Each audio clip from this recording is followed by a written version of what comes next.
We're all here.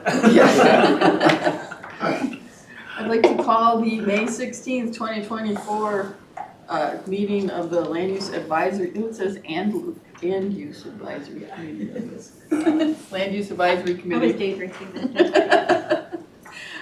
To order. We do not have a quorum, so we're just gonna skip the minutes and go right into the information items. So Todd, you're up. Okay. Look at that, the presentation came up quick. Can you pass me that little remote?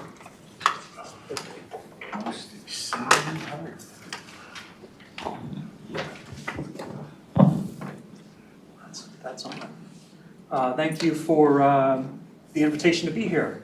I'm Todd Graham. I'm principal forecaster and economist with Met Council's research office.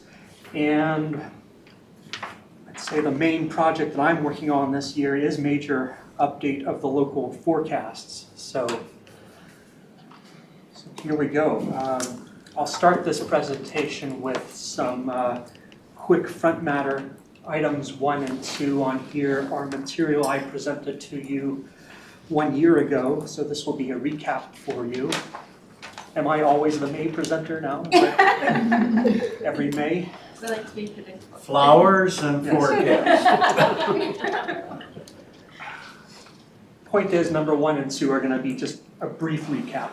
Then the middle part of this presentation will be a discussion of how we do local forecasts and the preliminary results that we published in January. And now internally we are starting on a sprint of work on subsequent model runs to work toward what we're going to call version 2 of the local forecasts. We should have that published in August. I'll touch on that. And then the final part of this presentation is discussion of how we roll this out, our interactions with local governments and other partners and the public. So jumping in, a recap or a review of why and how we forecast. The why is that Met Council is a planning agency and the regional planning is forward-looking, and any good plan needs to have some expectations about the future, about conditions related to our planning, and forecasts fills that role, expectations about the future. So these, the local forecast set that we put together is intended as most likely outcomes between now and 2040 or 50. Outcomes of where and when our growth expected and how much growth, and again, what is most likely to happen. We are talking about how the forecasts fits with the planning. We do benchmark our system plans against with these forecasts. So while the local forecasts per se do not prevent any specific city growing as fast as it wants to grow, still the systems and the services that we're providing could be limited. And the systems and the services are guided by the forecasts. So both we and the cities have incentive to try to align the expectations and get it right. Because we want the most likely outcome represented in the plans that we're putting together. And for our part, we're also willing to revise expectations and forecasts during the planning cycle. Probably dozens of times a year, cities ask us for some small or large forecast change, and we work through that with them. At the end of this presentation, I'll be talking more about how local forecasts and local plans work together, but I'll plant that theme now. The Met Council and the cities and the counties and MnDOT are all involved together in systems planning and infrastructure provision and services delivery. So we do have this practical objective that the regional and local planners are planning for the same future and working from the same numbers.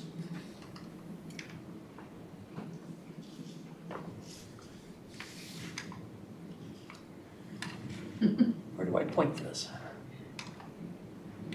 We're having trouble last name too. Okay, that's right there. There you Okay, Here we go. Yeah, the forecasting challenge is how do we know the future? So we're providing answers about the future through forecast models. Real-world systems are being reduced in model space, computer programming, to just the key components and behaviors, and we work to quantify those.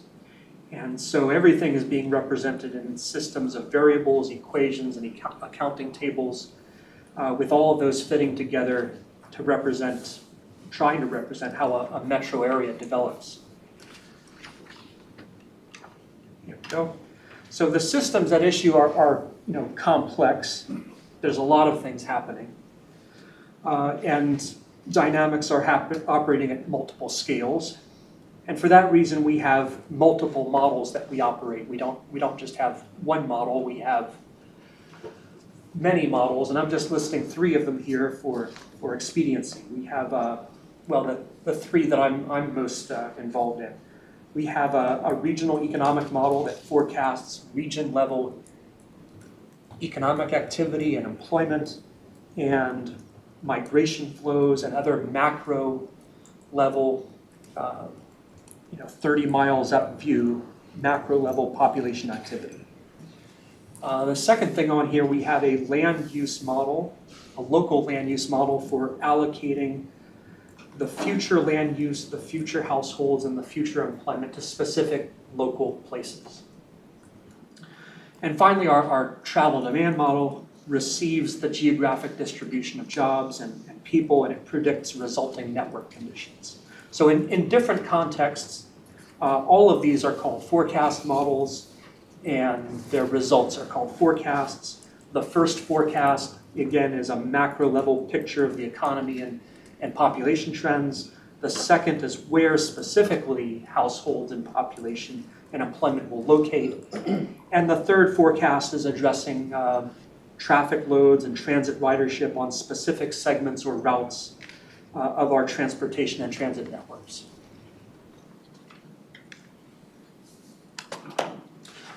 So last year I presented you this, our region total forecast, and this is a quick recap.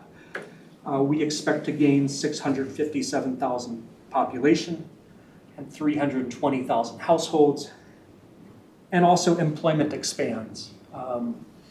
It expands quite a bit coming out of that big dip in economic activity that we had in 2020. We're sort of back to normal now, and now you'll see the employment sort of decelerate, but still grows.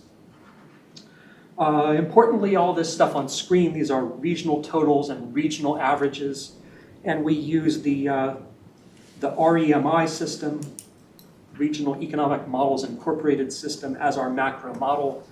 It doesn't include the local geographic distribution, and the logic here is that the industries and the households are making a succession of choices.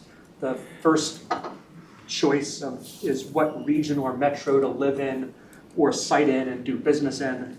That's the first choice. And then where exactly to live or site the business, that's the second round of decision making. This slide is a reminder that we can drill down into the demographic components and details of this future population. We are forecasting population and workforce by age and race, and we're forecasting households by household size, and all of those have their own interesting stories. On this slide, we're seeing the ballooning of the senior population, the over 65 population, expected to grow by 400,000 people over 30 years. And meanwhile, the net growth of the under 65 population, the orange bars, expands by just 250,000. So it's not a matter of people moving here or not moving here. There's a historical rebalance in the age makeup, the age composition of the population, with first baby boomers and now Gen Xers advancing toward retirement. We just won't die. That's a good demographic joke. Easy, Chair, easy. Okay, I went through that fast because it is a recap of what was presented last May. So shifting gears now, the region level trends and forecasts are where we start, and then the much bigger puzzle and maybe the question people want to argue about in the next year or two is the forecast process for distributing those regional totals to specific places. So if we're gaining 320,000 households and hundreds of thousands of jobs, where will those be cited and where will households choose to live? So to answer that, the last couple years we've licensed and implemented the Urban Sim model. And we use the Urban Sim model to handle the projection of location choice behavior. That is how households and employing businesses choose where to site. And then a second thing is real estate supply. That is, where will the new housing and business sites show up? And these aren't exactly the same question, but of course they're related to one another. So the steps that we advance through include, at the beginning, much data assembly, and then quantitatively identifying the relationships that matter, working toward econometric formulas, which you could think of as like a recipe for what predictor factors, what variables lead to the outcomes you're interested in. Again, the outcomes being location choice behavior and new real estate supply. Those are the things that we're trying to predict. So once we have formulas estimated such that they can explain the recent behavior and trends and observed numbers, it's only then that we then extend the formulas into the future and start working on the future time series.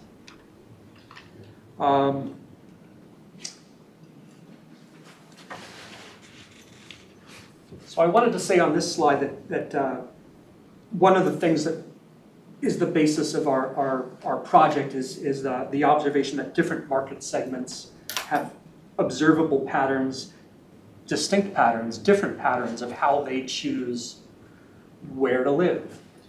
And so considering a number of groups separately allows us to model and predict who goes where. I mentioned earlier that the fastest growing, well, the numerically fastest growing population group is seniors over 65. So that is one of the market segments we're trying to predict the behavior for. Probably one of the most important to predict for because it is a group that gains 400,000 people. Okay, the other thing going on this slide, since there are thousands of specific locations in the region, and thousands would be too many to deal with, instead we're representing each location as a bundle of characteristics, including what are the demographics of the neighborhood, what amenities are in the neighborhood, what's the existing housing makeup, what's the urban form look like, how fully developed or not developed is a neighborhood, which goes to how much more can you put there. Concentration of total jobs, both in the neighborhood and also nearby. Accessibility to destinations. Is a place centrally located or is it remote? And finally, we also relied on land values and real estate prices as predictors. Those actually tell us a lot about the desirability of a place. So with all these factors, we are predicting the probabilities of every household type's potential match with location characteristics. And then we're probabilistically assigning the outcome. Where do the 400,000 seniors go? Where do the 250,000 working age people go? And so on. Future household locations for each segment are then batch assigned according to the preferences and the probabilities, specifically what location and housing characteristics would attract them. And we do the same thing for employment. I will have an employment slide in here in a bit. Okay, the last aspect that I'm going to mention, the model also takes account of not just the neighborhood characteristics, but also the plans and the policies and the limitations that we have through local governments, through Met Council, through where we have deployed transit service and so on. So from local governments, the information we have are the allowed land uses, the allowed density ranges, and those determine the capacities of places.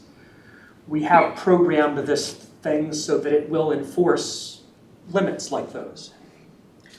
And from Met Council, from our agency, we have the 2050 wastewater service area, we have the high-frequency transit network, we have a plan for the future highways and arterials network, and calculations of the projected accessibility from any place in the region to every other place in the region, which we can then squash down to sort of a summary accessibility level.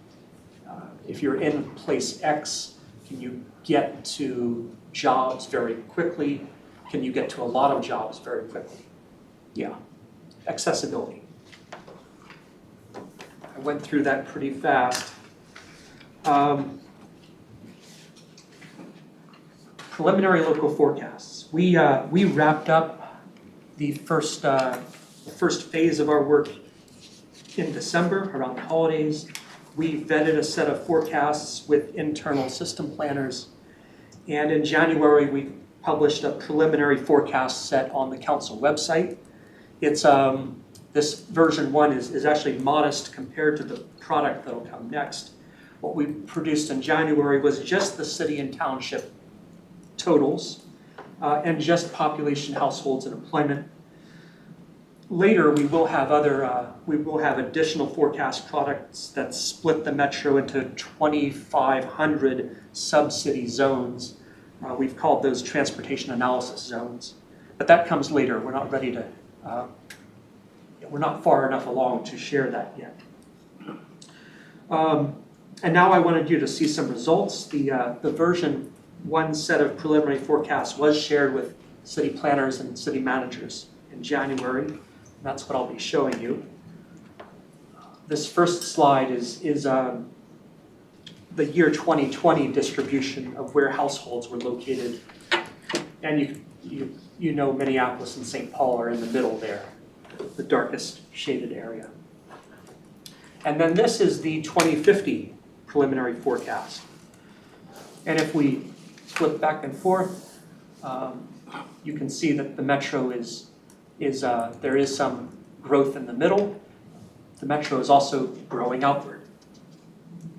And you can see on this map that the number of households is growing. There's infill and intensification, but also that outward push and outward expansion of the second and third ring suburbs, what we call the developing edge. And here, this slide is the net difference, just a subtraction between the first 2 slides that I showed you. So this slide is showing growth. Yeah, the darkest areas are the areas with the most growth in households forecasted, and the very light yellow areas are areas with really no households growth.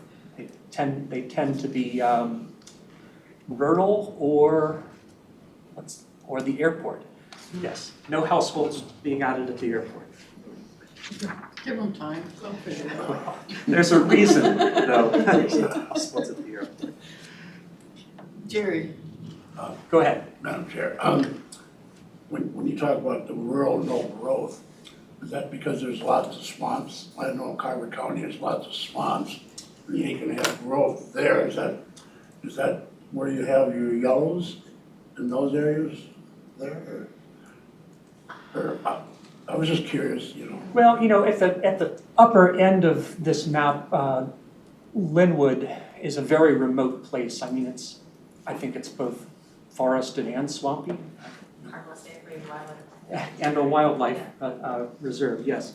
But, you know, you get out into the edges of the region and many of these townships have been planned to be, let's say, permanently rural or permanently agricultural. So there's no plan and it's not appropriate to be developing in some of those areas. And the one down in the corner by Belle Plain in Scott County, a lot of that is future regional park. So anybody who existingly has a house on an acreage there, the goal is to buy all of those up for a big regional park next to the river. Is that horse trail park that's down there? Is that the one you're talking about? Blakely Bluffs Regional Park. It isn't open yet. They're just still working on getting the land. Picking up this slide goes along with this next slide. I've taken the map, the distribution, and summarized it in some bullet points. We expect over the 30 years, the 3 decades, that 31% of the net growth is going to be in the communities that we called urban centers and urban communities. A larger amount of the growth is going to be in the suburban and suburban edge communities. 19% of the growth is going to be in the emerging suburban edge, which I usually describe as it was rural, it's becoming suburban edge, it's emerging. And then the smallest amount of growth is again in those rural and agricultural places. And only Madam the Chair, smallest share. If I may. Now, this is quite a change from the last decade. Wasn't the urban core centers a higher percentage, or do you have that for the 10 to 20? Let me think. It was in the high 30s, the share of growth that occurred in the urban centers and urban communities. I didn't put that comparison on this slide. I did put a comparison with what we forecasted 10 years ago. And 10 years ago, we were only expecting 28% of the growth to go into urban centers and urban communities. But of course, it outpaced that. We had the decade that just ended was historic in the level of apartments and high-density housing that were created. Much of that did go into Minneapolis and other developed urban communities. Yeah. But we think it's slightly swinging the other way. The next 30 years might not be as urban centered as 2010 through 20 were. Well, I can tell you, developers and trends are switching significantly, especially in the last 5 years. Yeah, since the pandemic. Yeah. Dan, did you have something? Yeah, I was thinking about this in terms of sort of the acreage involved. Certainly the urban centers and urban communities have a smaller amount of acreage than the surrounding kind of donut of the suburban edge and suburban communities. And so the percentage or the growth per acre, as you might say, is still fairly high in the urban and urban center areas because there's just not as much acres to fit that 31% into, versus when you're looking at the suburban all around that 41, 43%. You know, the growth per acre it's spread out more still because it's such a large area that that percent of the growth is going into. Does that sort of make sense? I think that is what's expected to happen. Well, If I may, so what kind of feedback did you get from cities and townships in January when you released this first round?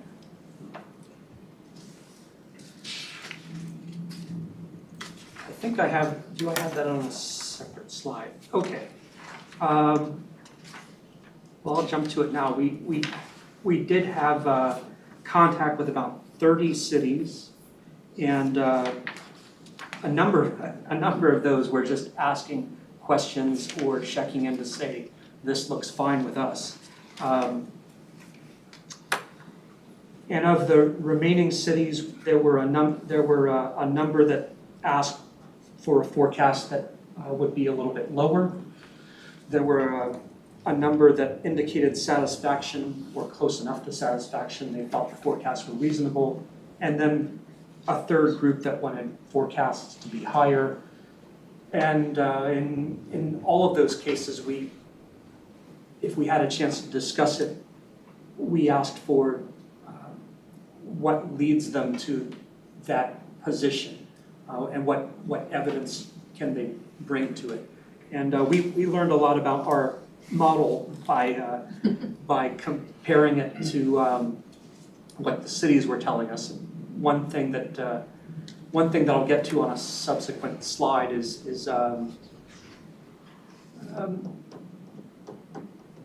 we had not fully caught up to all of the observed data, all of what's actually been built in the last couple of years. In recent years, this region's been adding 20,000 housing units per year. So we are doing that now in the current work sprint that we're on. We are identifying to the model, letting the model know, here are the places where growth actually has occurred all the way through calendar year 23, December 31 of 23. So If I may, when you said 30 cities, a number I'd say overall, it sounds like your model must be pretty accurate or you would have been overwhelmed. How many total cities do you have? 7-county metro? 141. Pardon? Cities is 141, and then we have 40 townships. yes, Okay. 141 cities and 40 townships. 181 communities, 7 counties. 188. And I again- don't know if that was a big number or a small number. We did do direct email to all of the cities so that they knew that this was a thing we're working on.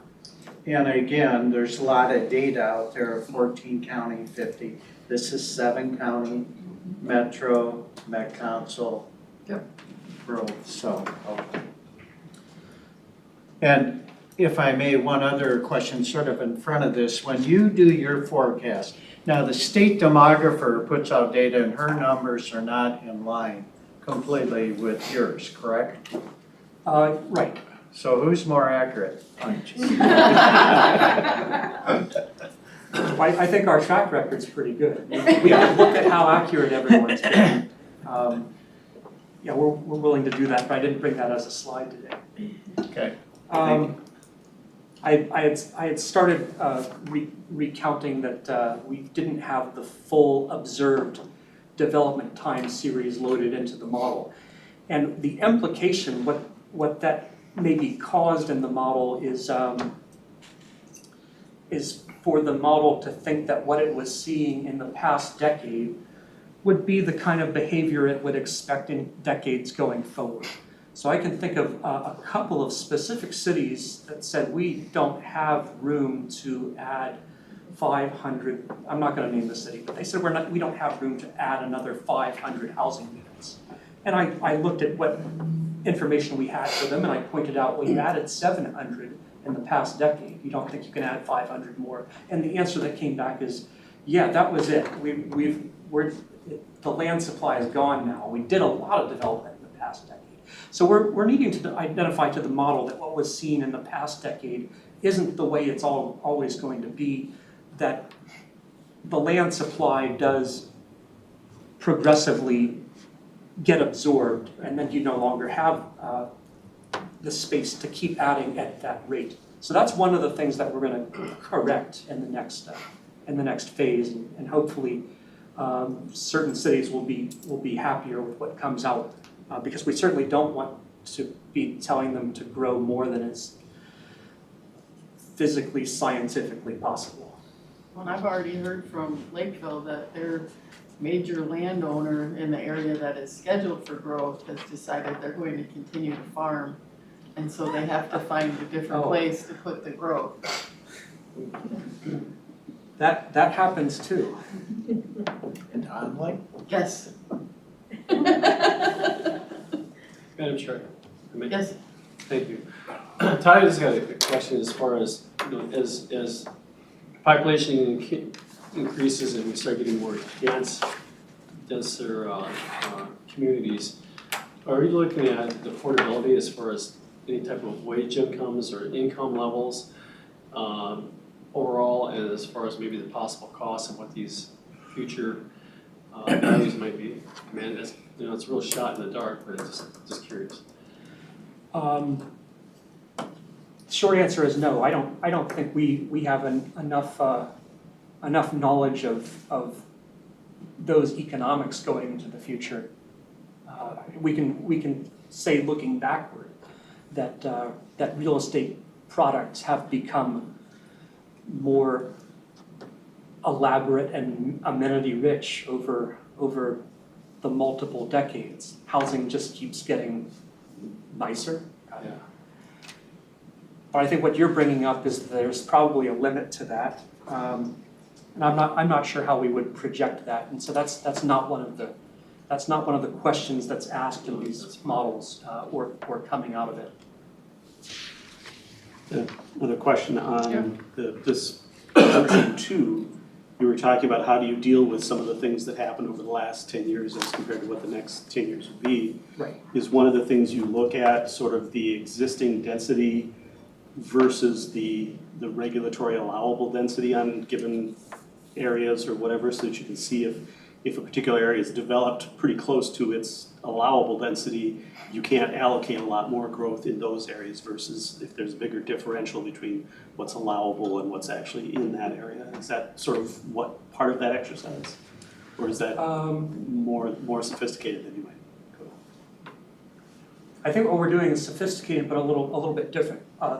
The capacity of any given piece of the metro, the capacity is one of the predictor variables, and also it's also a limit. We can't put more housing than the plan, the land use plan says is allowable.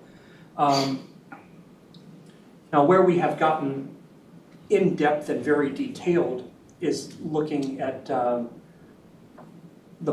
parcel level.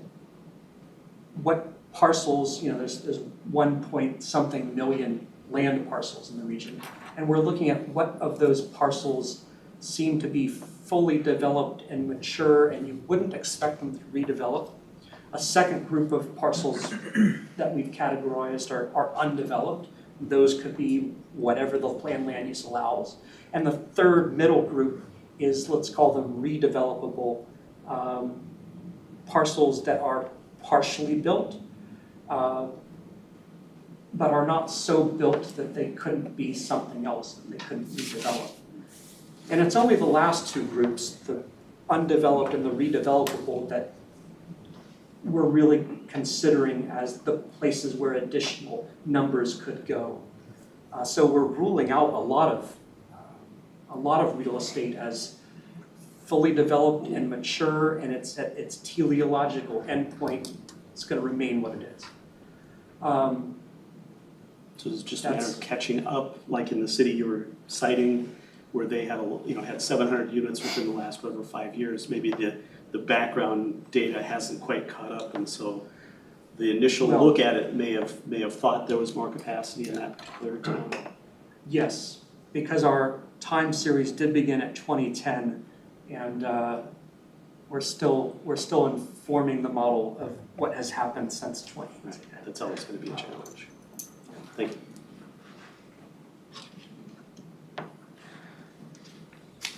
Okay. Last two sections of this slide. This is a timeline for the refresh of our local forecasts. I think this conveys we're still early in the process. Along with the forecast set that's on our public website, we've also shared internally the data sets with our system planners in transportation and wastewater capital planning and water supply analysis. We've asked them to take the preliminary forecast set, load it into the various analysis systems they use, and return to us what they find are areas of concern or anything that we need to know on the forecast modeling side about what was learned about wastewater system capacity or about loads and accessibility on a transportation network.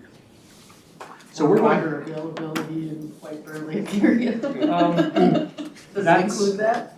that's something we haven't quite worked out because that seems to be like a judicial issue at this point more than, now if you want it to be a policy issue, I suppose that would be within the council's purview. But we're not sure yet. Okay. It's a question mark that we need to work through. But yes, all of those things are going to be, we're going to take the results that we get from our system planners and refresh the urban sim model this summer. We're working on that now. And we're progressing into the version 2 work. This slide is just a summary of how version 1 and version 2 are a little bit different from one another. We're going to be introducing new regional policies, if there are any, and we expect to have a next forecast set to show people late this summer. Have that on our website no later than August 14 or 15. And if I may, what regional policies could possibly be added here? I've got a couple that are listed here at the very end of this slide. We might be looking at do we rule out from development areas that are prime agricultural lands or significant ecological areas. Sheriff Wolf brought up the water supply shed issue, looking at those, I guess you would call it well sheds that cities use for groundwater, and figuring out are there well sheds that are overly taxing the groundwater supply so that we need to come up with a regional policy. But this is a very early discussion and outside of my expertise as well. We have work groups that are working on that. Because if I may, that appears to be a local issue if you were blocking or a large farm acreage, prime farm's going to be out for the next 30. But you're saying it'd be a Met Council policy area, whether you do it region-wide, try to collect all the data. Well, we talked about limiting growth by water supply 10 years ago and never got there. And it's still kind of in the mix of discussion, but it so far is not looking like it's gonna be a real bar in terms of cities planning for development. That's what I've seen. What do you think? In the chair and committee members, in the preliminary information that we, when we were working with Todd, we asked, for example, the White Bear area to not have any additional growth allocated because we are unsure. So we can do things like that. That's what's in there right now. Whether or not that stays that way is one of those decisions that you will have to make. And Member Drost was also asking about agricultural lands. If an area is intended for farming, it would be inappropriate for us to be forecasting there. And if the local government, usually a township, sometimes a city, disagrees with that, then at that point, I think there needs to be a discussion about how are they guiding the land and do we need to move that land into a different policy area. The policy areas that were presented to this group at the end of last year. Yes. Thank you. Okay, presented this. Coming out of the first set of forecasts we released, we did receive comments from cities and have come up with something like a shopping list of the adjustments and corrections or improvements that we think we can do this spring and summer. So, this on screen are some of the things that we're putting time into, and that could be a little bit different in the coming model runs and the version 2 local forecast set. I think all of these are going to be improvements. A lot of it is just updating certain information that we have more current now.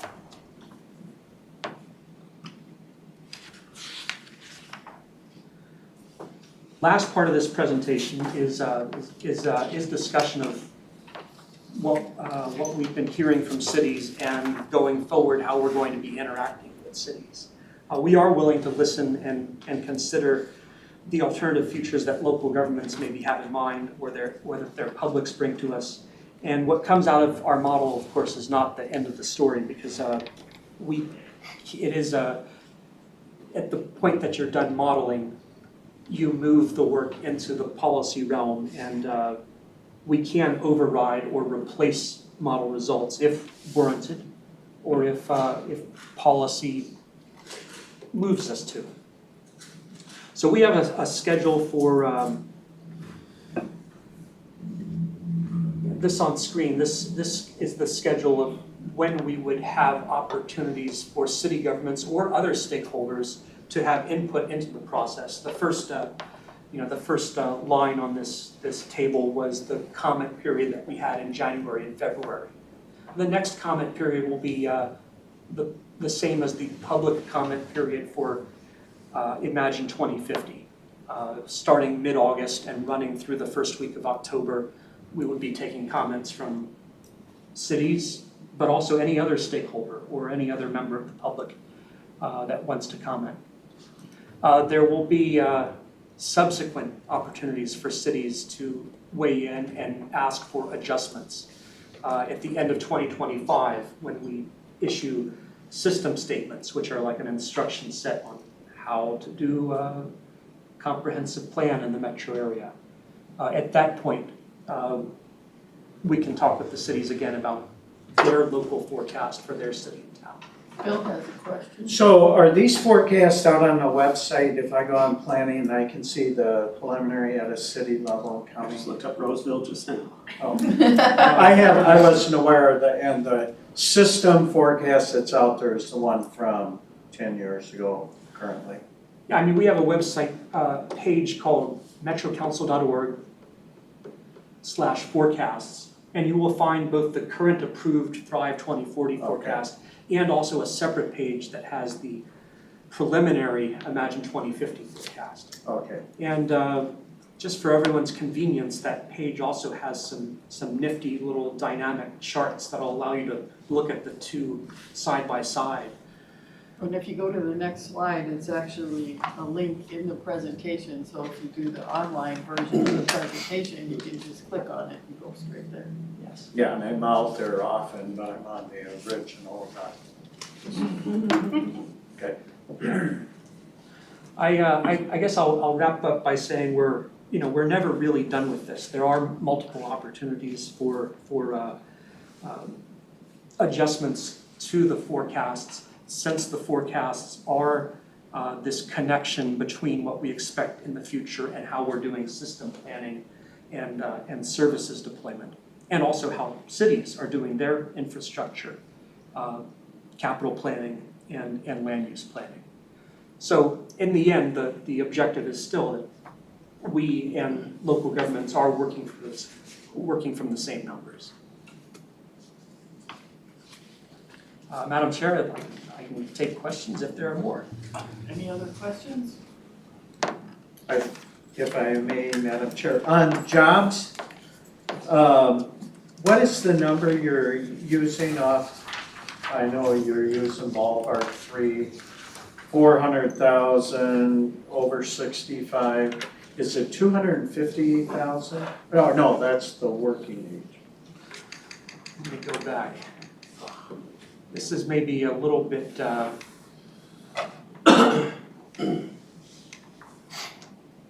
this maybe got lost in translation.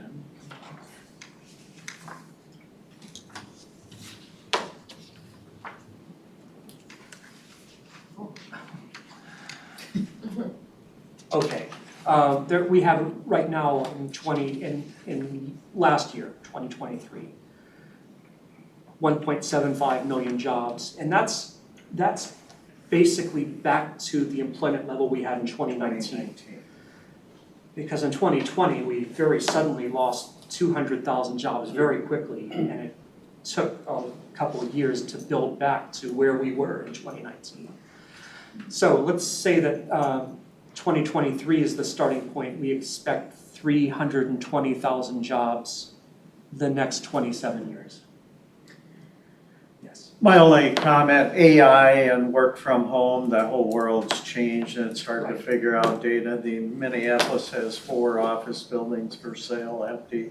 Those core centers are different, so I'm just wondering how you model it. Yes, the region totals come from the economic model that I discussed at the beginning. And probably the economic model has not fully absorbed what's going on with AI. So it's still working from old concepts of how an economy works and how many jobs are associated with what, with each million or billion-dollar gain in gross metro product. We do know that the jobs are not necessarily held by people who live in the same place where the jobs are. That's becoming a growing thing as well. So when we presented the regional forecast to the council last year, we did share that we expect there to be some amount of increase in, let's call it, Twin Cities jobs held by people not living here. And that a lot of that increase would not necessarily be more commuting. It would be jobs held by people who are checking in virtually through computer connections. And likewise, would there be other area jobs held by people who do live in the Twin Cities? Yes, So it's that's kind of right. both, yeah. Yes. So over time, it's not a perfect one-to-one alignment of the number of jobs and the number of people in the workforce. In fact, there are more jobs reported as being in the Twin Cities than there are people who are in the workforce and living in the Twin Cities. And that's historically been because of all of the commuting from the ring of adjacent counties. But going forward, it's not just that, it's also the remote work aspect. Thank you. Thank you. That brings us to the 60% draft plan review for the 2050 land use policy. Angela, is that you? I am. You're stuck with me the rest of the meeting. Lisa will pop in as necessary if we need to. So good afternoon, Chair and committee members. I'm here today to share with you the 60% draft of the land use objectives, policies, and actions. I just want to pause before I get into that though, just to recognize the amount of work that this committee, small but mighty, have done over the last several years to get to where the policy writing is at right now. You guys started working on community designations and you did that for an entire year. That work feeds into this. You talked through scenarios planning, you talked through the vision and the values and the goals. So you have touched probably all of the aspects of the planning document thus far. And so you've helped frame how we have thought about the policies. You've helped ask questions that provided clarity in conversations that came after your meetings with council members, the Community Development Committee and others. And so I just wanted to set that foundation first. Like, you guys have really contributed a ton of work to where this is today. And you should know too that land use guides a lot of the other work that is happening in all of the other policy areas. All of us internally are collaborating with one another. We have a huge writing team, but teams like this also really make a big impact. So I just want to thank you for that. You've shown up consistently. I know that we haven't had a robust committee, and yet you have all been really committed to this work, and we just couldn't have developed this without you. So I just wanted to say thank you before we start. So today, you have seen most everything that we're talking about, that the content of what the 60% draft is was the attachment to the memo and not the presentation. So the content was posted last week, and so Monday, sorry. And so that is the content of what we're talking about. The rest of this is overview. Like I said, you've seen the majority of it. We are responding to some comments, so there are a few things that are new. But we will just start by grounding in the focus of what the 2050 policies are. We'll review general and substantive changes, walking through each objective just quickly. And I'll wrap up with what's planned for this summer, what's next for policy revisions, and the work that remains for this committee. There's still a lot of work to be done. And a lot of those pieces are really critical to the comprehensive planning process at the local level. And so we'll really need your help with that as well. Again, the focus for the land use policy is really a people-centered approach. Elevating the voices of underrepresented communities, valuing their feedback in equal measure, and considering the individual experience within the built form. The list of things on the slide there, from managing growth responsibly and respectfully, aligning need with opportunity, the community connections, natural systems, climate, equity, and economic well-being are all reflective of the objectives. And that has shifted in some ways from what Thrive was. It was really investment focused, public and private investment and public and private benefit in Thrive. And we're really thinking, like I said, about the individual and people and community within the built environment and how they move and how they meet their needs for housing and other things as well. And so trying to just refocus again on this is how we have approached the land use policy this round. We were here last month, and we have been very busy ever since. So the darker green boxes on the screen includes external stakeholders. The lighter green includes council member engagement. It doesn't include the American Indian Advisory Council, which also had 2 meetings during this time, but they didn't focus specifically only on land use, and so they didn't include them, but they're very important contributors.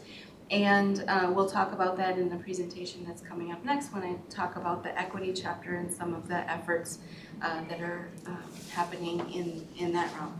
So we've had a ton of meetings, and we've also concluded the local government focus group that we convened just around land use, and we concluded the community leaders technical advisory group that brought back the community organization leads, the youth cohort, and the regional policy cohort leads to reflect back on this is what we heard from you, is that right?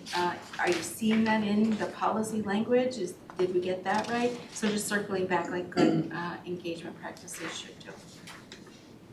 We were at the committee the whole last night, by the way, with a general update on all of this work as well. And we'll be at CDC on Monday with the 60% draft plan as well. As we were listening over the past month, we did do a lot of responding to comments in addition to all of the engagement that had happened thus far just in the last month. With the land use group and the technical advisory group, some of the other meetings that we've had as well, we heard a need for clear identification of who's responsible for what, council role or community role. Sometimes it's both. So we try to be very clear in labeling those throughout the content. We also heard very specifically about a need for all community types to be able to see themselves in the language, and that's urban, suburban and rural communities, but also community organizations like the American Indian Advisory Council. One of the first meetings that I had with them, one of the first things this really smart younger representative asked is like, so if I read this, if I open this, will I see myself in it? And from an Indigenous perspective, I had to really reflect. I'm not sure. Let me think. Yes, I think so. Could we do better? Yeah, we should. And so through that, it really drives changes in that regard as well. Local governments, again, we're very uncertain about what requirements will result from new policies. It's very understandable. Local governments like certainty and like predictability, and I completely understand. And it's a new decade, a new planning document, and there will be changes. We really just try to build understanding of what that could mean and try to talk through any concerns. And of course, we will be providing technical resources to try to assure some of that back end stuff as well. Ultimately though, policy decisions haven't been solidified yet until the council actually adopts the plan. So we do have a little bit of order of operations, like I can't tell you what's required until we know what the policies are, that kind of stuff. So we're balancing some of that, trying to provide our best information as possible. And there's a large support for the connections between land use and transportation in particular, support for the technical assistance and planning resources, especially financial, that we will be providing, and we've talked through some of that with our local government partners, and appreciation for that we understand that there's a need for ongoing discussions. And we'll talk a little bit later about what that plan for this summer will include as well, because like I said, we are not done. Big picture review, there were some very broad changes, introductory language, reorganization, consolidation. I think you'll remember some of our policy sections had like 12 different, like objectives had like 12 different policies. We slimmed that up. There's a lot of efficiencies that we tried to find. And we didn't lose a lot of the content, but we organized it so that it made sense, it wasn't repetitive, and that they were all, the common themes were within the same sections. Lots of consistency for our internal documents, terminology and things like that. We added links to resources where necessary. If we're referencing, say, a planning principle like universal design, we provide some background on what that is. That's context. We provided some statutory language that was somehow missing in there. So when we were thinking about aggregate resources, required statutory language in there, we added that in there. Last year, the legislature, as you know, adopted some additional climate planning requirements, and so we added that language in there. The same for historic preservation and access to solar, just making sure that that clear language is in there as well. There were some substantive changes. The density analysis that you all have been walking through over many months now with Raya Smiley, we formalized that into an actual report that's linked within the 60% document that you had attached to the meeting materials. The only difference in that report is that there are actually recommendations now as part of that. I'm proposing to bring that to our next meeting and really walk through those that density conversation in much more detail. We did add an approach to evaluate the feasibility of demand and development of land uses based on practicality as part of that density analysis. And that really just ensures both the intensity and the location of planned developments are practical. It sets up a reasonable and plausible framework for land use planning. So it's not necessarily pie in the sky kind of thing, but show your work. And like Todd was saying, when communities want additional higher forecasts or something like that, they ask for additional information. So the local governments know the community much more closely. They understand where building permits are happening, what kind of development's happening in the community, and we may ask for some similar information just to prevent the overestimation of development outcomes. So, a couple other substantive changes that I want to talk about. More than one housing type within a land use category. That language was in the housing section, housing objective initially. We moved that into the first objective just to consolidate that where it was most appropriate. Sorry, I'm glad it wasn't. That's so fine. So we're proposing that more than one housing type would be required in residential land use categories, and that density ranges for housing, those land use categories would be broad enough to allow for more than one housing type. We do have, it's not widespread, but we do have occurrences within the region where a community will have a land use category that has a density range of 2.2 to 2.5.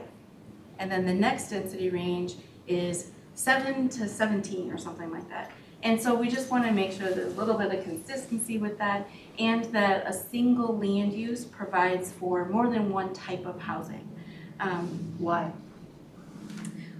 Well, we know that single-family residential is the broadest category of use across the region. It does take a lot of land to do that, and what we're trying to do is allow for that diversity of housing type within community so that there's an opportunity for a person to move throughout their life within a single community without having to leave the community.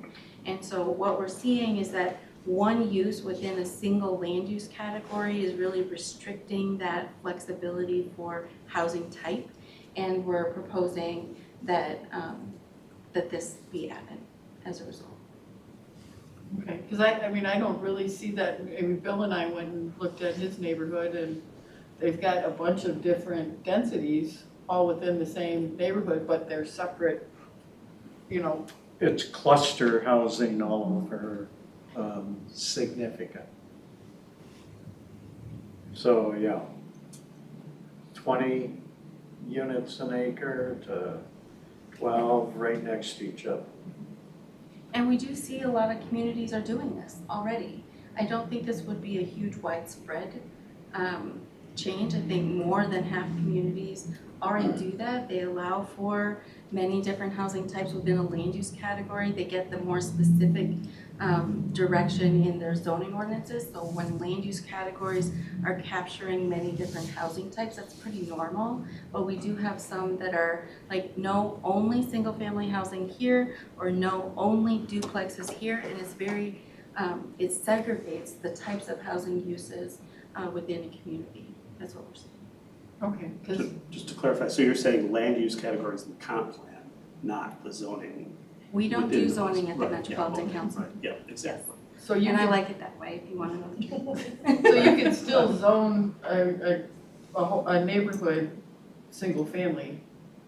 The comp plan is more flexible, but the neighborhood, because the reason that concerns me is because just north of my neighborhood, Lakeville experimented with twin homes and single family all mixed together, and they didn't do it anymore because it didn't go very well. Because if you only own half of your house and it's not an association, and the other half of your house just lets their roof go, so there's been a lot of problems with maintenance and property values and stuff because of challenges with bad property owners.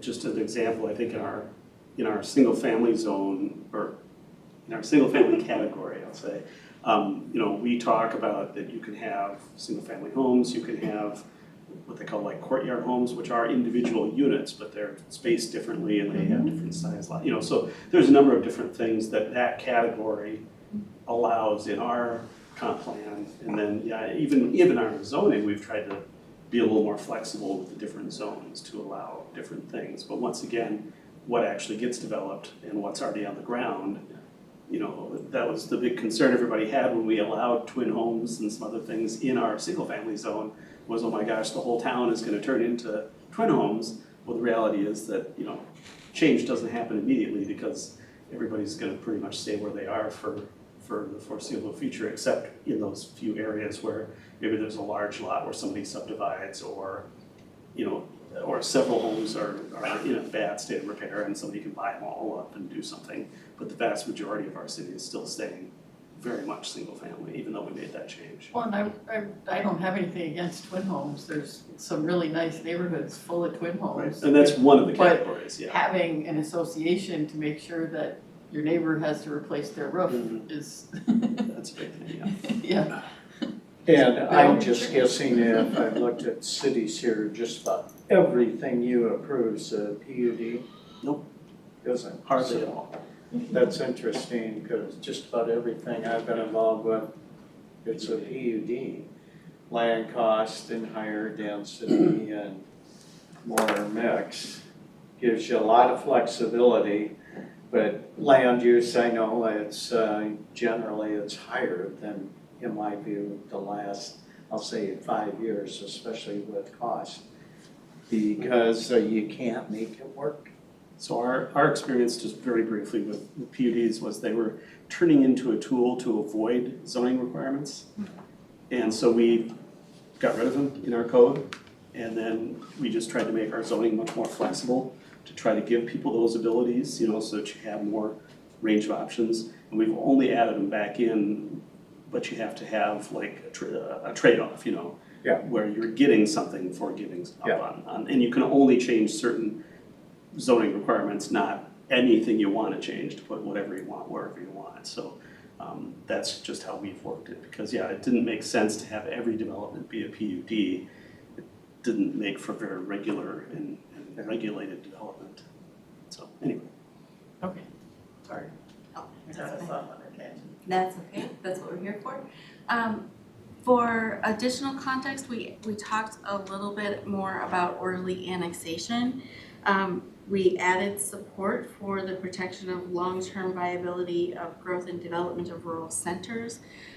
We have had some recent conversations about orderly annexation agreements between cities and townships and how interim uses can impact the rural center's growth pattern. And so we're just adding the council's evaluation of the impact of interim uses where extension of long-term regional service might be under consideration and would ensure conformance with the regional system plans to avoid departures from those plans. So trying to address some more recent issues that we've heard about.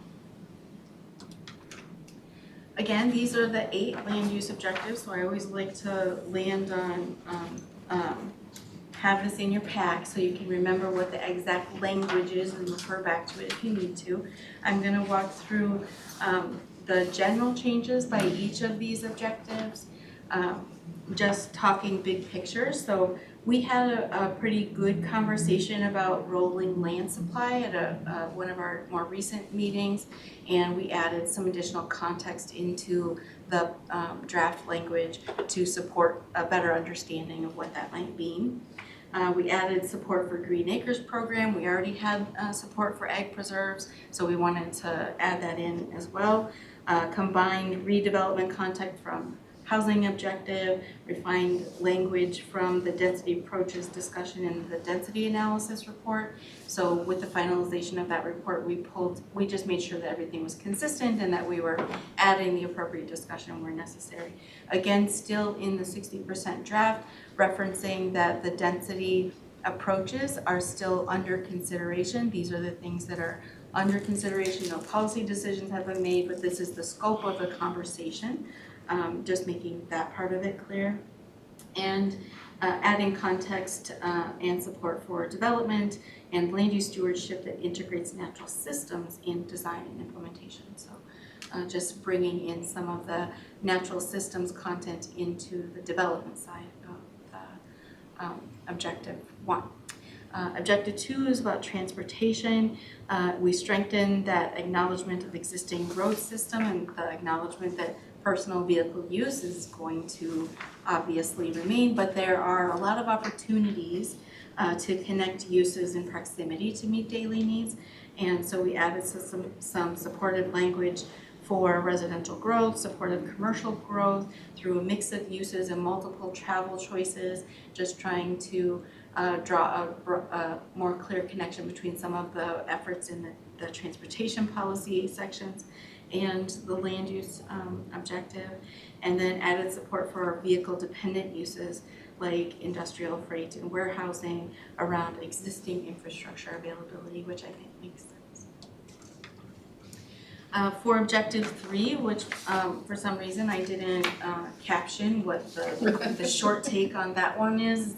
That one is about community well-being and welcoming through design, really. So strengthening concepts around connectivity through design, transportation, and community connections. Added context for, like I gave the example before, around universal design, which is design for all people, really trying to have an inclusive built environment without need for adaptation or separation to accommodate different uses.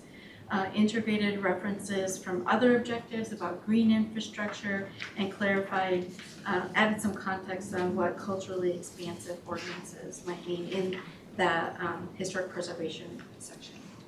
Objective 4, I turned the page too quick, just one second. There we go. We changed the language throughout the regional development guide in all of the policy areas. We're now referring to the protection, restoration, and enhancement of natural systems throughout, so we're just adding consistency of language there. There were some references moved to other objectives, like I mentioned already, just to consolidate language and reduce repetition. We did include water more explicitly within natural systems as well, and clarified council and community roles, particularly in this section, and the climate section too as well. Changed references from environmental justice to overburdened communities, again to match terminology in other sections of the regional development guide. In the housing objective, you'll see that there was a lot pared down from the housing section, and that's because we were really looking at working with our housing policy partners internally with the draft language that they're doing for the housing policy chapter, and looking at what really belongs in the housing policy plan and what really belongs in a land use housing objective, or housing and land use objective, however you want to say that. And there are things that were in some of the language before, referencing homelessness or the Metro HRA program, as well as some grant programs like the Livable Communities Grant. Those things really should be in the housing policy rather than the land use chapter. And so we were just cleaning things up in that regard. The content wasn't lost, it's just already in the housing chapter, so we don't need to repeat it.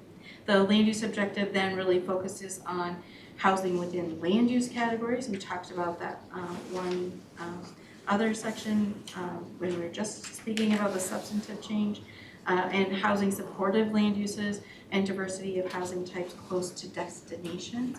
A lot of mix of housing types within neighborhoods kind of conversations.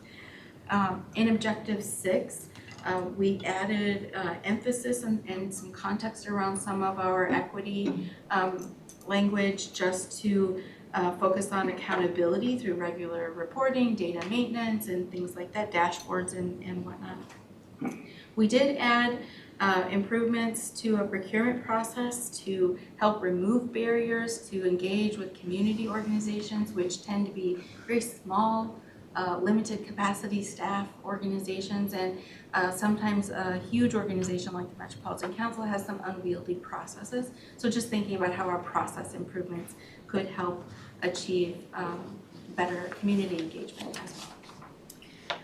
In the climate objective number 7, I mentioned before we added some statutory references, so you'll see in that section the first policy there is really just all of the statutory language that was added in the last session of the legislature, and overall really just consolidating different themes together, avoiding repetition, and adding some context to different sections. There were some references moved from one objective to another in this area as well. More specifically for the climate stuff, we clarified some of the urban tree canopy intended purposes and aims, and included work on the emerald ash borer issue, as well as specificity on language around food systems policy, which is in that climate objective as well. I should wait till I cover objective 8 before I move to the next slide. Objective 8, we are updating as part of the regional development guide. We're setting the process for how we update the regional economic framework, which is a comprehensive economic development strategy that allows our regions, communities, and eligible participants to apply for federal funding. And so that plan was adopted in 2020, right at the height of the pandemic, and it requires a 5-year update. That full update won't be a part of the regional development guide, but we're setting the stage for that work. We're setting up the connection between that work that will happen next year and the regional development guide. So a lot more consistency and tie-ins between those two efforts, taking what the plan is already adopted and integrating some of those concepts into the regional development guide for now. And focusing on promotion of a just economy through both economic growth and well-being, as well as equitable access to economic resources. If I may, Bill? Madam Chair. So explain to me well-being through equitable access to the resources. What would be some examples there? Let me get to the language. Committee member wants it. Okay. So let's see. Todd might actually help with this too. A just economy really gets at removing barriers to quality education, skill building, mentorship programs, training, job training programs. So a lot of the Objective 8 economic well-being initiatives are through partnership. There's not areas where we have regulatory authority or a lot of requirements, but the council has a lot of influence and a lot of existing partners.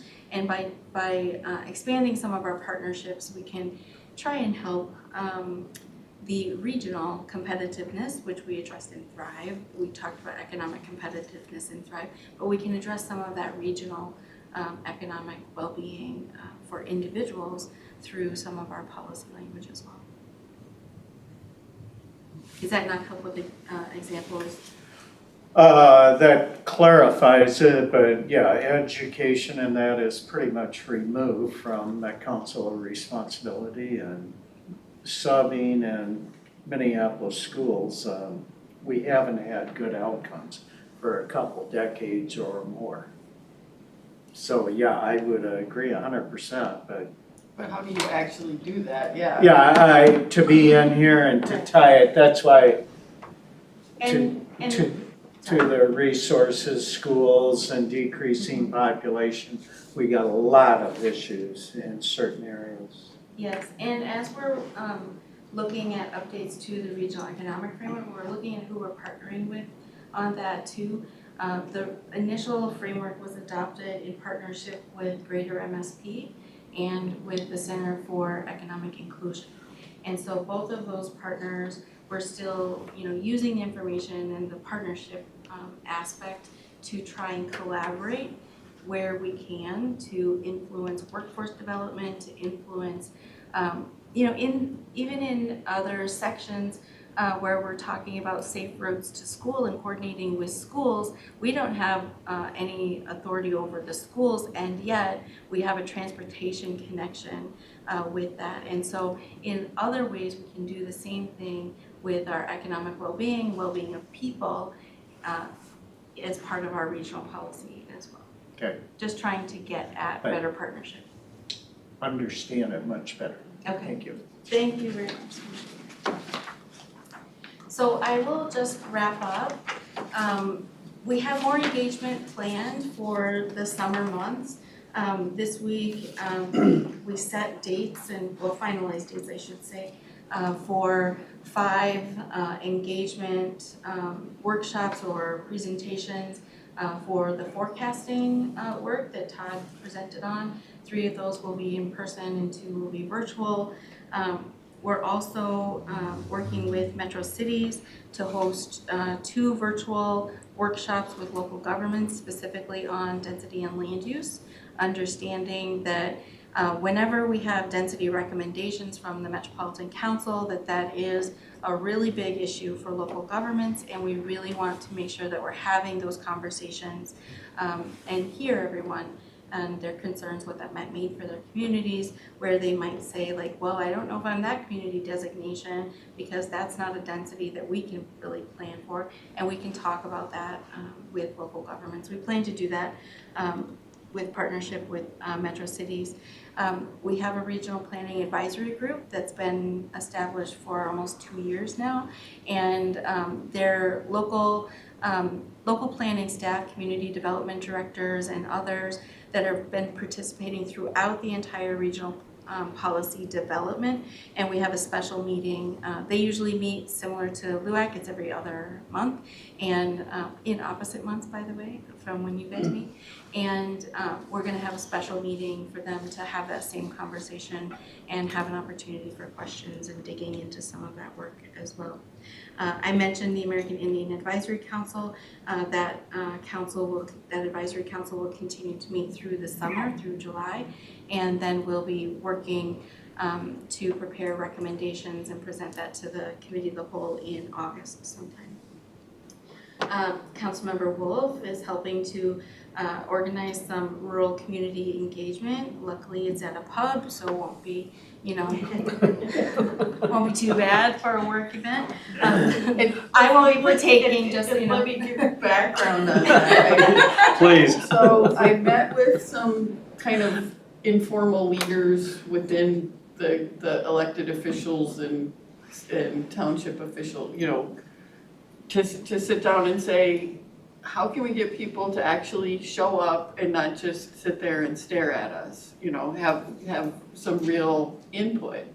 And they said that they had meetings at this pub before that's got a separate room, and it's a good location, people feel comfortable there rather than, dragging them into a government building. And so we thought, okay, and I looked at what time would people be able to come and what day. And so this was not so that everybody can drink while they do the discussion, but to make it in a place where people were comfortable being, so they would show up and participate. And we'll be doing that in partnership with our water resources folks to have that conversation there. We'll continue to meet with council members. We have an RDG, Regional Development Guide Council Member Working Group, and we work with them every other week as well as the standing committees and advisory committees like LUAC.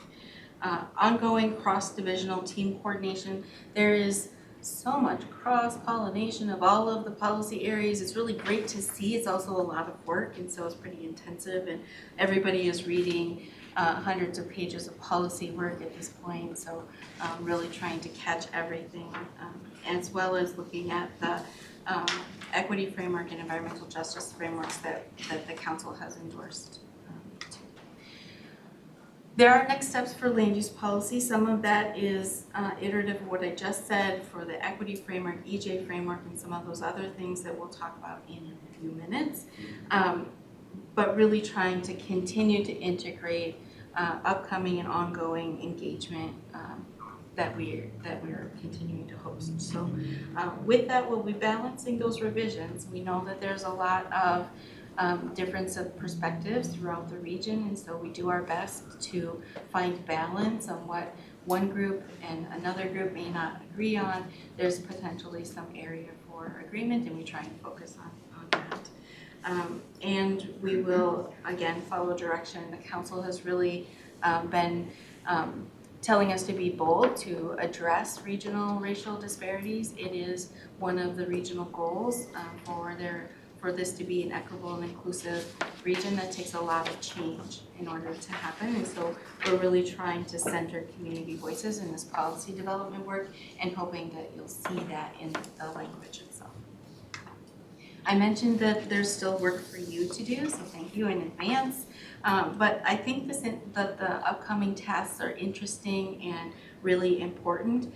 I mentioned at the next meeting, I'm proposing that we bring the density report back and have another conversation here about what the actual recommendations are. And we'll be working in the meantime too on density analysis for TOD areas, and we will be making recommendations for that here as well. The review of criteria, guidelines, and programs, for example, criteria for the MUSA expansion density approach that we were talking about, the performance-based flexibility programs. We really want to make that programmatic, and we'll need your guidance and suggestions on how we can offer flexibility and yet still meet regional density goals and regional density requirements as well.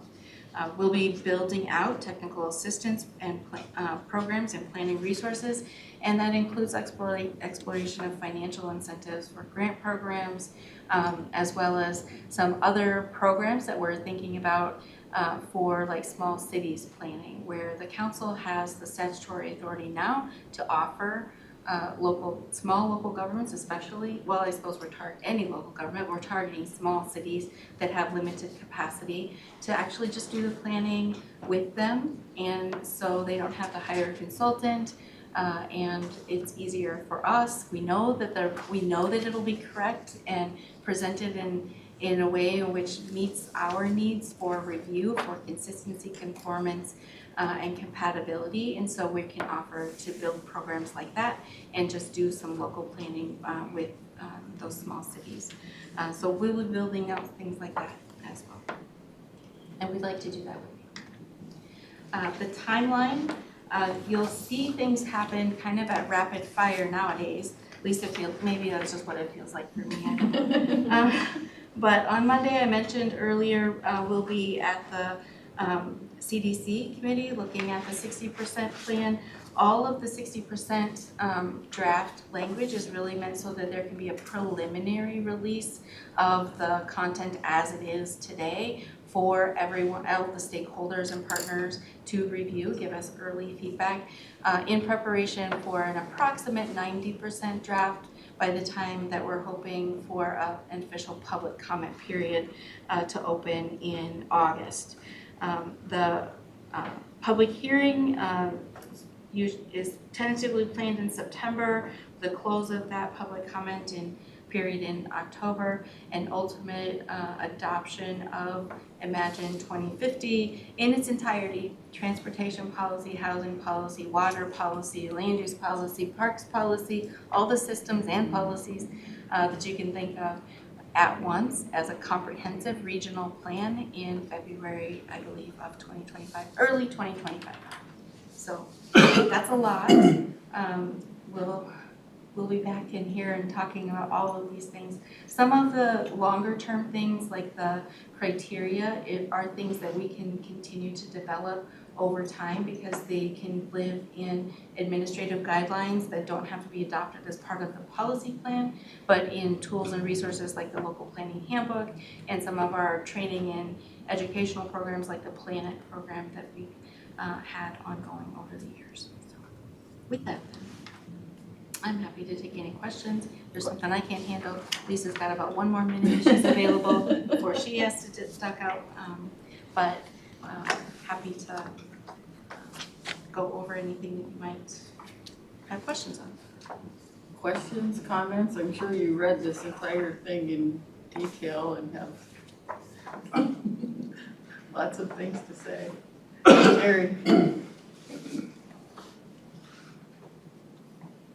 To me, one way I look at land use, it has so much to do with how the transportation plays a part in develop it.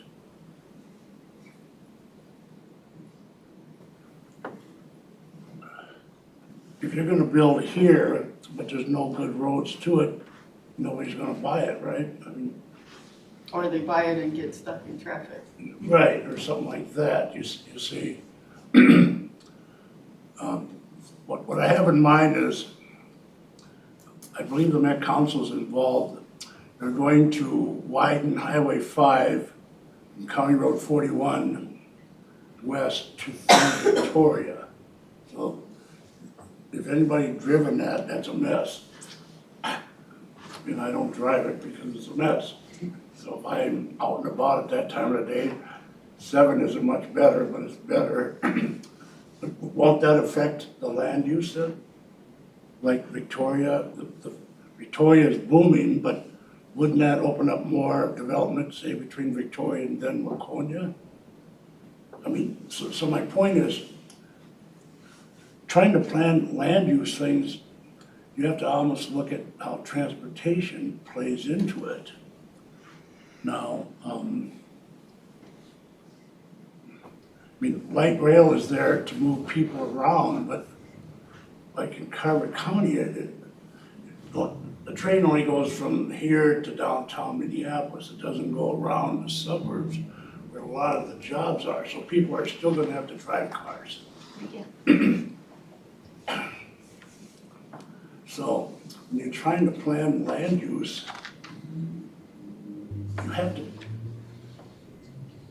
I'm not quite sure what I'm trying to say, but you have to take in the fact that transportation is a very big part of trying to predict what land use is going to be, especially like in 2050, what you're doing here. So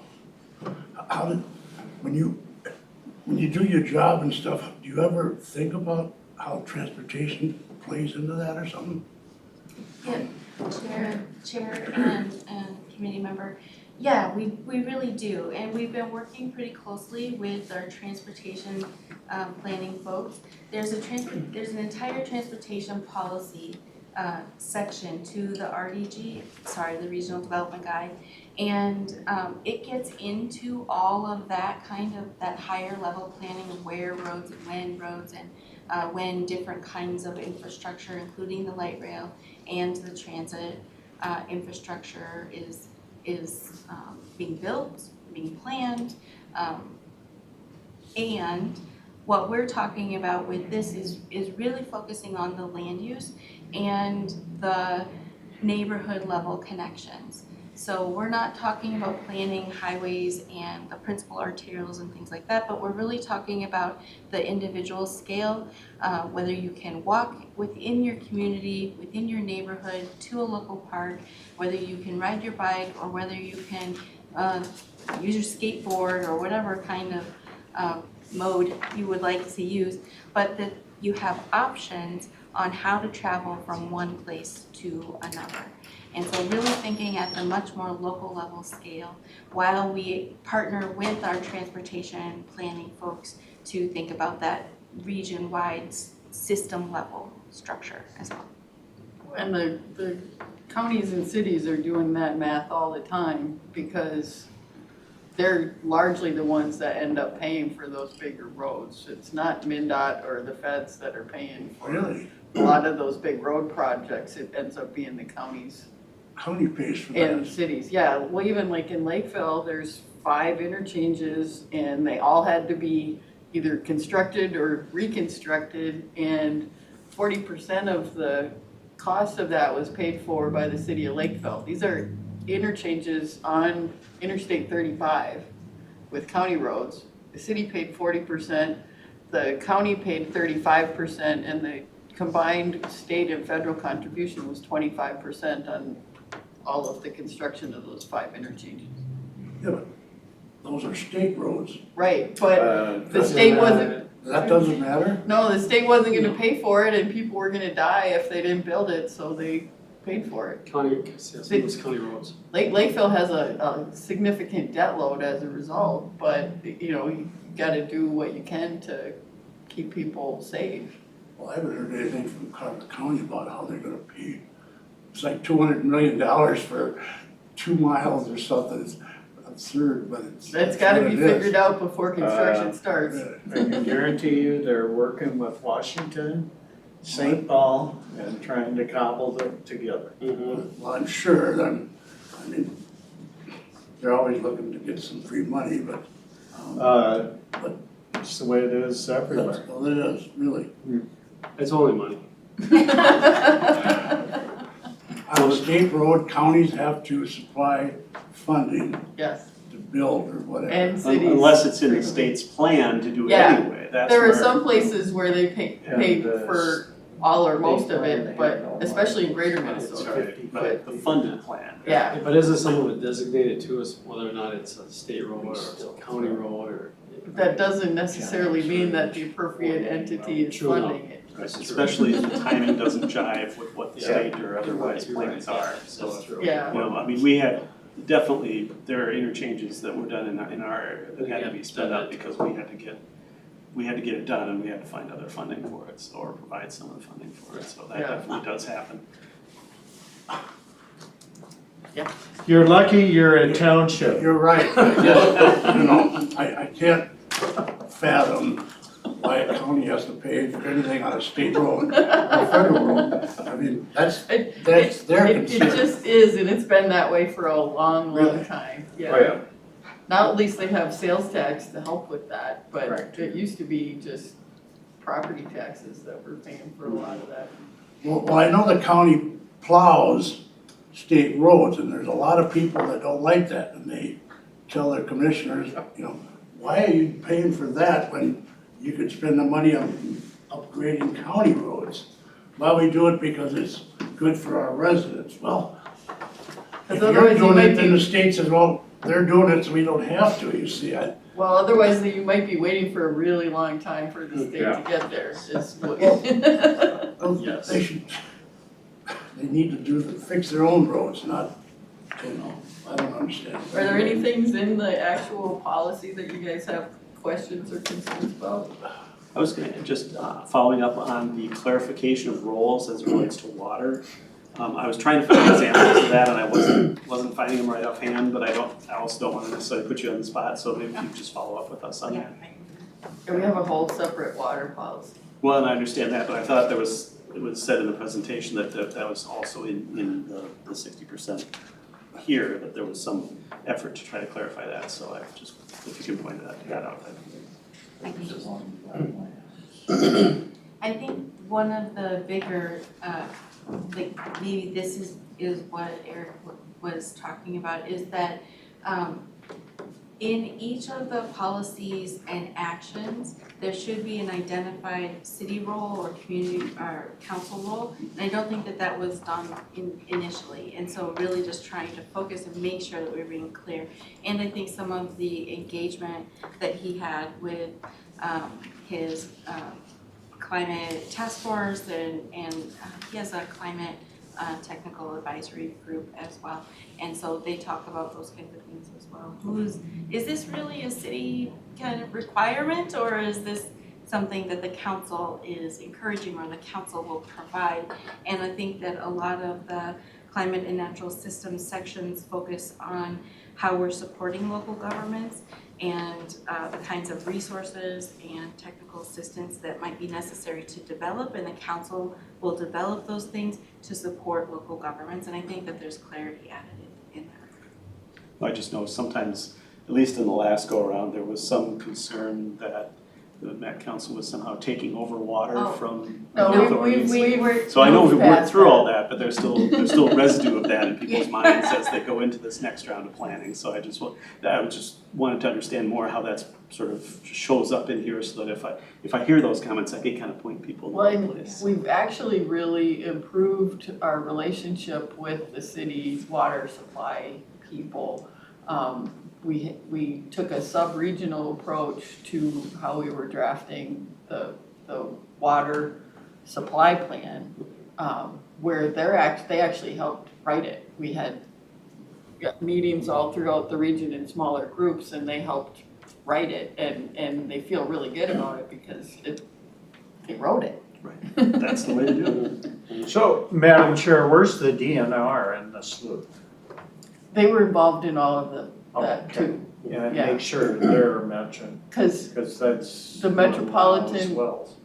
the Metropolitan Area Water Supply Advisory Committee has the Department of Health, has the DNR, it has the PCA, agriculture, you know, all the relevant people that have a hand in that are part of that, so they participate in drafting of the plan as well. Okay, ready to move on to equity? Yes.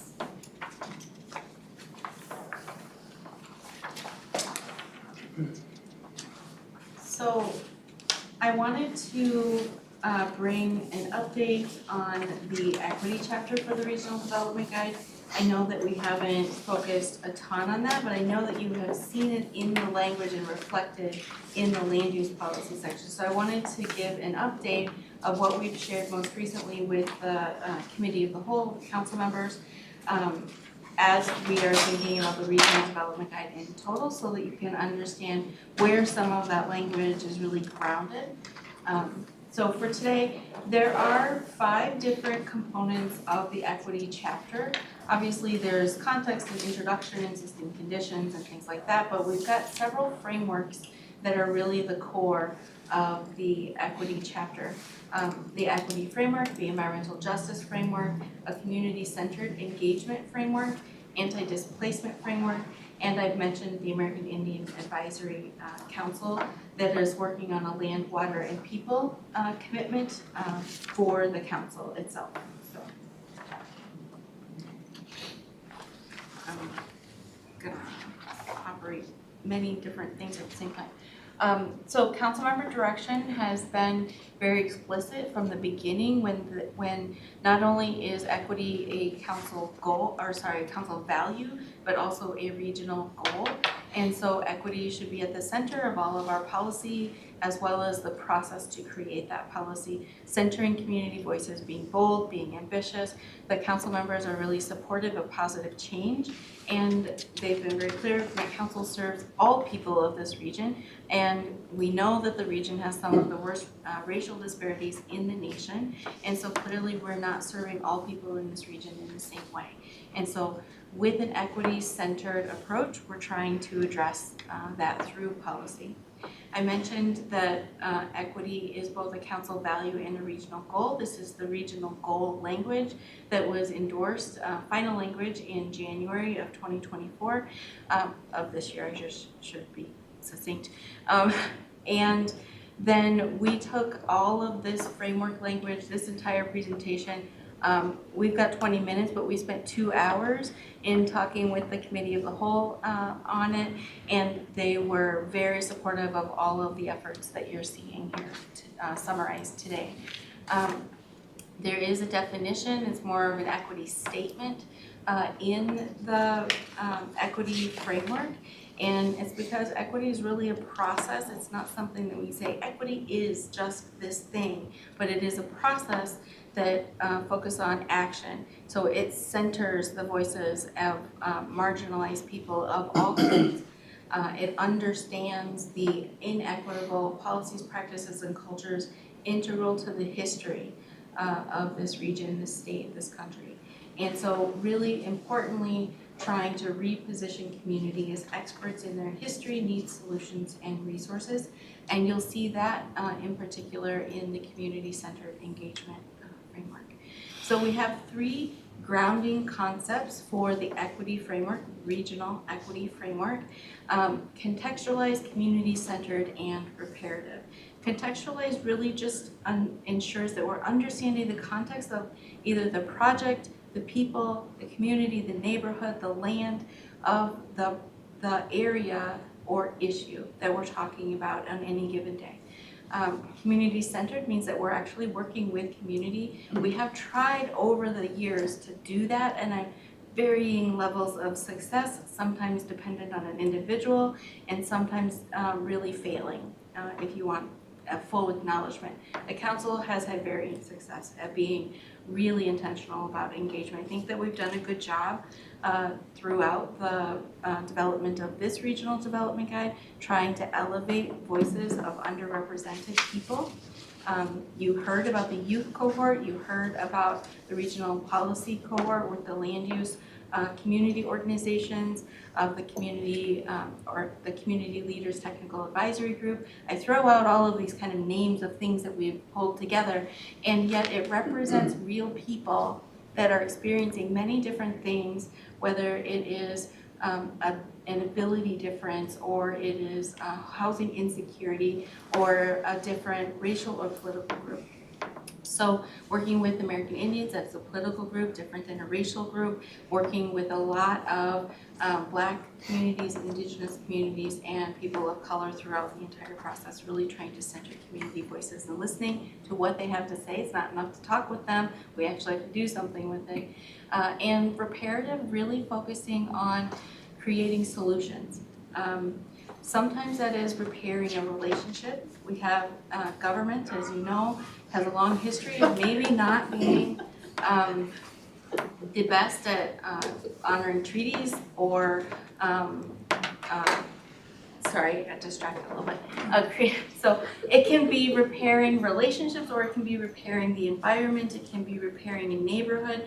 Any kind of reparative action can be included in that, and we want to make sure that that's commensurate with the inequity that it started with. So, I'll talk first about the environmental justice framework, understanding that all of the subsequent frameworks, whether it's environmental justice, community-centered engagement, anti-displacement, or the American Indian Advisory Council, are all couched underneath that equity framework that I just went through. So you will see those three tenets: contextualized, community-centered, and reparative. You should not only visually, but you'll feel it in the language of those frameworks going forward.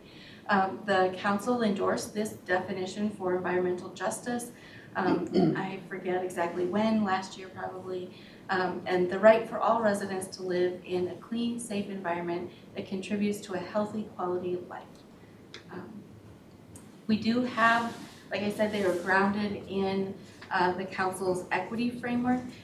We're really thinking about the efficacy of the council's projects, thinking about environmental justice as a necessary and explicit component of the council's work, and ensuring that we have shared environmental justice values, and focusing on overburdened communities in that work.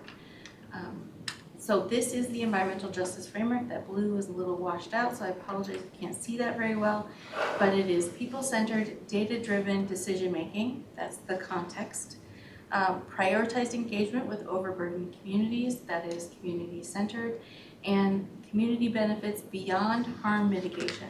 The law often tells us to mitigate harm, and we're talking about community benefits beyond just that, seeing the law as the minimum, and we can do better, and we should. The community-centered engagement framework, really thinking about many principles for engagement and how we have done this work in the past. We have a public participation plan, I believe is what's called, public engagement plan. I forget what acronym is supposed to be, but anyway, in Thrive we adopted a public engagement plan, and these were some of the principles for engagement. We have done, like I said, sometimes a good job and room for improvement with this. And so I think that the values still hold: equity, respect, transparency, relevance, accountability, collaboration, inclusion, and cultural competence.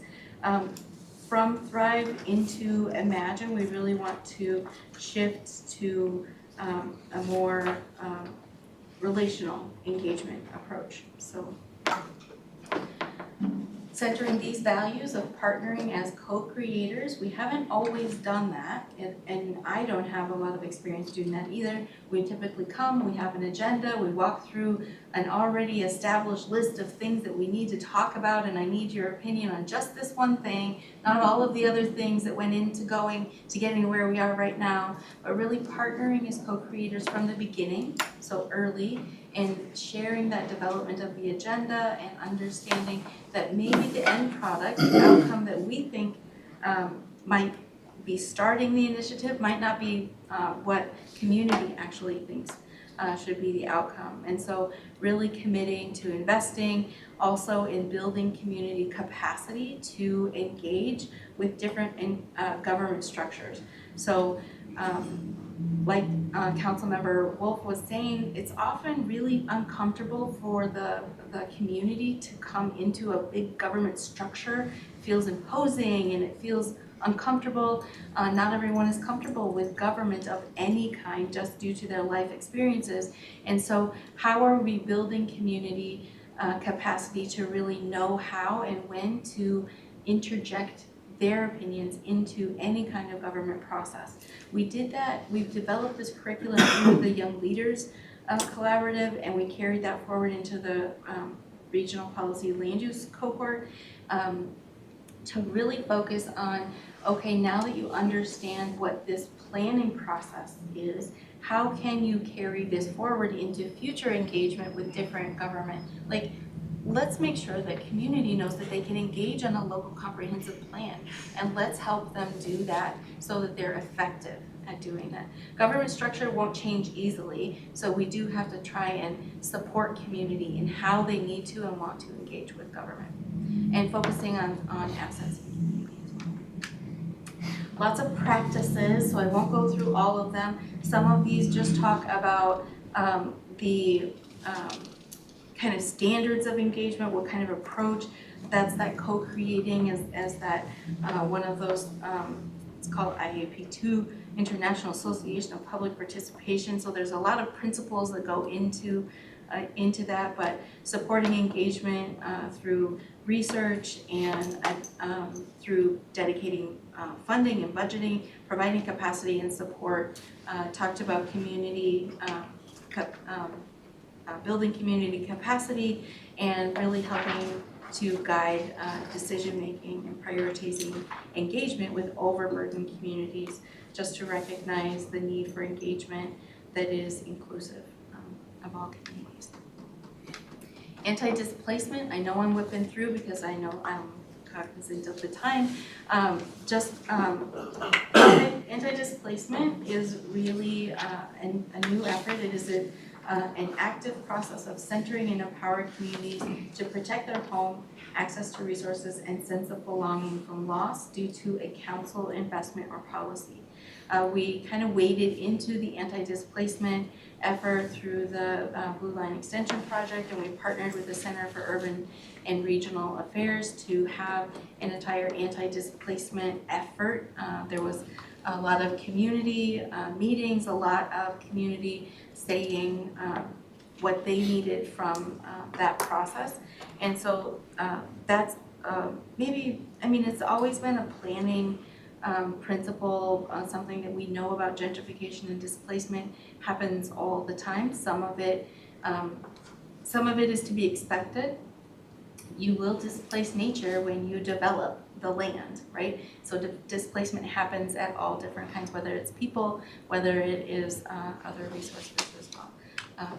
Key components, I won't go through each of these, but really preserving cultural connection, strengthening inclusiveness, really focusing on a justice-centered historical viewpoint of anti-displacement, and prioritizing, again, overburdened communities that are most likely to be impacted. This is the framework then.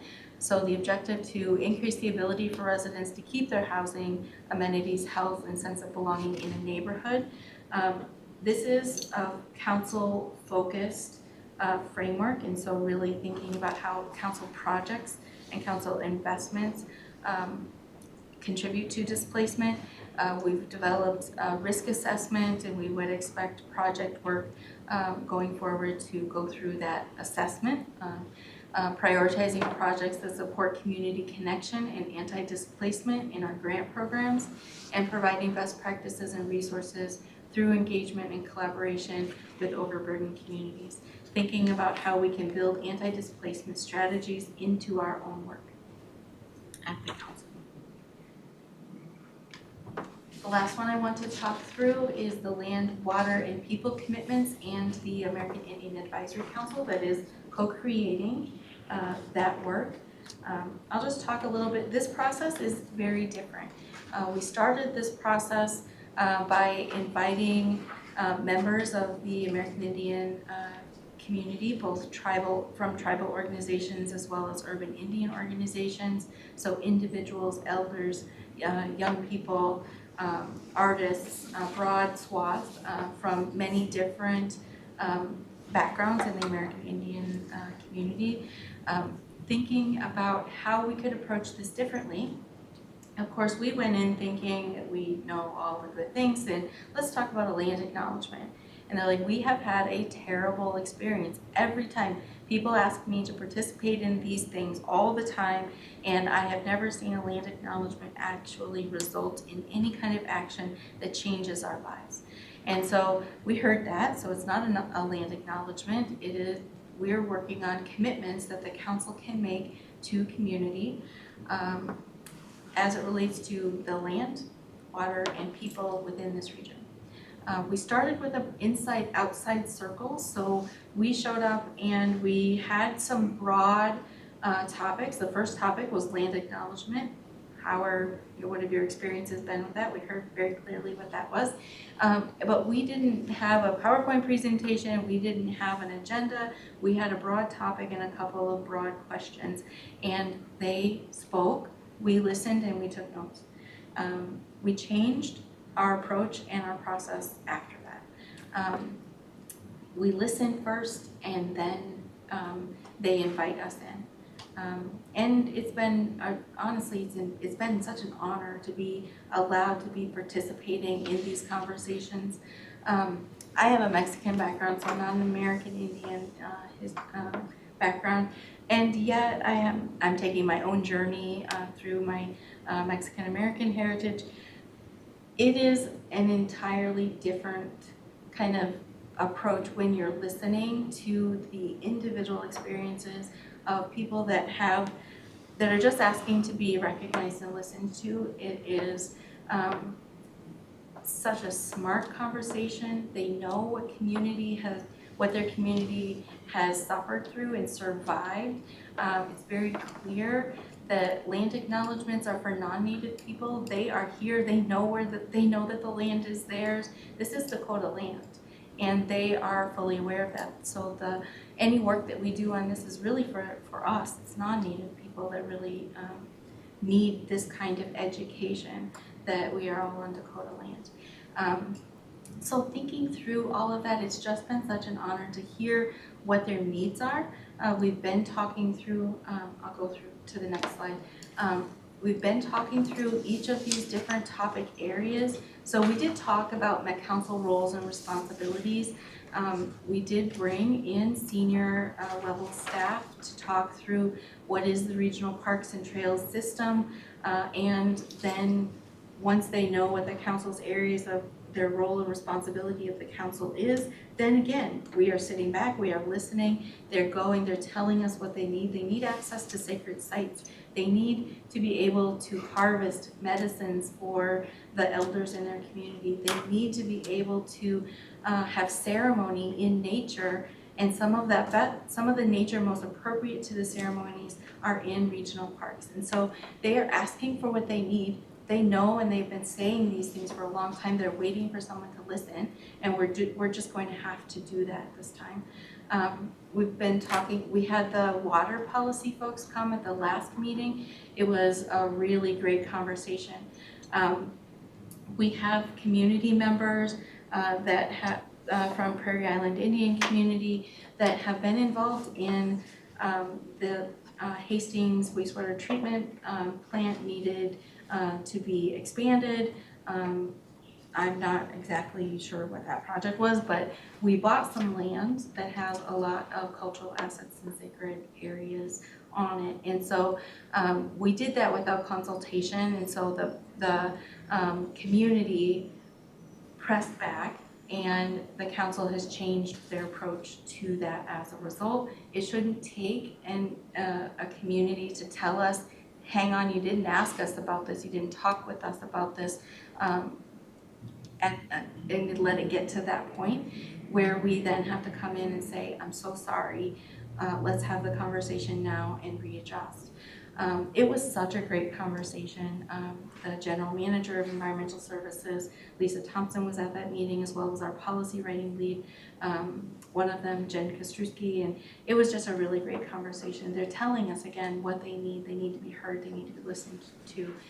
We have upcoming meetings about environmental justice, the transportation executive leadership is coming, our housing senior leadership is coming. We've asked Chair Zelli and Regional Administrator Ryan O'Connor to come and talk about organizational change and to actually review the recommendations of the Advisory Council before it goes to the Committee of the Whole, and we'll be doing that throughout the rest of the summer. And so with that, I know it's at time, there's a lot that I kind of threw at you, but that's the approaches that the council has endorsed, and those are the efforts and initiatives that the council, your communities can expect the council staff to come up and show up in the way that I've shared with you today. And so I just wanted to share that with you all as well, and I'm happy to take any questions and comments. Just a real quick question. What's an overburdened community? Can you describe that? It means many different things. So largely Black, Indigenous, and people of color. Marginalized communities are those that have often been excluded from public process. And so in different spaces, it can include different communities. You have the aging community, you have people that have very low incomes, you have people that are housing insecure, you have people with disabilities. So marginalized communities encompass all of that and more. Okay, thank you. Okay, any other questions? Just a comment, I think this is light years ahead of where the Met Council has been in the past, and so I think you have to give credit to this organization and everybody in it for all this work in this area, because it is a huge shift for a lot of organizations and individuals to think differently about this. And so, I know in our own organization, we're still struggling with a lot of things in these areas. And so I've been taking notes, mental notes, and learning things too. So I just wanted to express appreciation for the Met Council being very intentional about this. And as you noted, you do get a lot out of the interactions that are part of it, that even though you might be heading to a meeting, you might say, oh my gosh, another meeting, and then you come out of it quite inspired. So thank you. Thank you so much, I appreciate that. Yeah, I echo that. It's Wendy, Chair Wolf, you mentioned it, but when you're on other people's turf, you get completely different discussions than in the government side. And to go out without an agenda is risky, but it's the way you build trust and relationships. So good job. Yeah. And I agree with what's been said as well. I think from the ground roots area is coming up, and they're telling us what they need and what they're looking for, and that's really important. So it helps us develop policy, and hopefully they become more interactive in getting on some of these committees, being more outspoken, and bringing those issues to light.